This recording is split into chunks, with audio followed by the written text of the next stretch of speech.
Monsieur le ministre, la parole est à vous. Merci, Monsieur le Président. Merci, messieurs, pour votre présentation.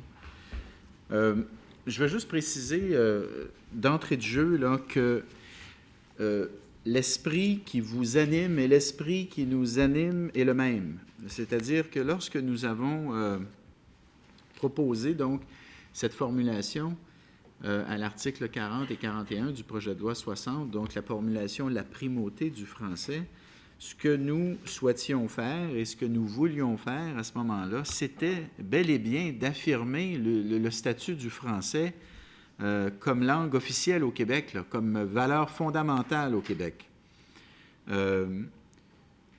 D'ailleurs, j'attire votre attention sur le fait que le projet de loi 14 de ma collègue, la ministre de l'Immigration et des Communautés culturelles, parlait de l'importance d'une langue commune.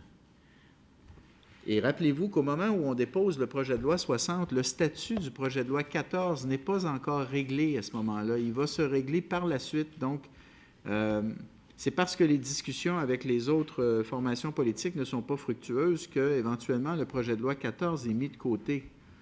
Donc, il faut voir le projet de loi 60 un peu dans le contexte où il y a déjà un projet de loi qui est encore en discussion à ce moment-là, le projet de loi 14, qui, lui, fait référence au français langue commune.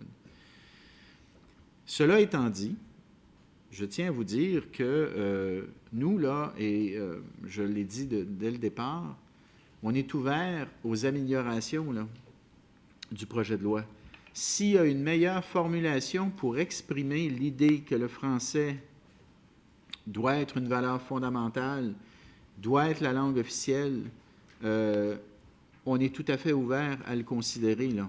Et c'est pour ça que votre mémoire, il est important. Parce que vous nous suggérez une autre façon de voir les choses, une autre formulation. Et je me répète, là, mais je vous dis que nous sommes tout à fait disposés à chercher et à trouver une formulation qui serait encore plus précise et qui reflèterait encore mieux l'idée que nous souhaitons rendre à travers ce projet de loi. Et l'idée que nous voulons rendre, c'est celle qui vous anime, c'est la même idée. En d'autres mots, il n'est pas du tout question pour nous d'installer par l'appellation primauté du français une sorte de bilinguisme implicite ou quoi que ce soit, là. Ça n'a jamais été notre intention, jamais dans 100 ans.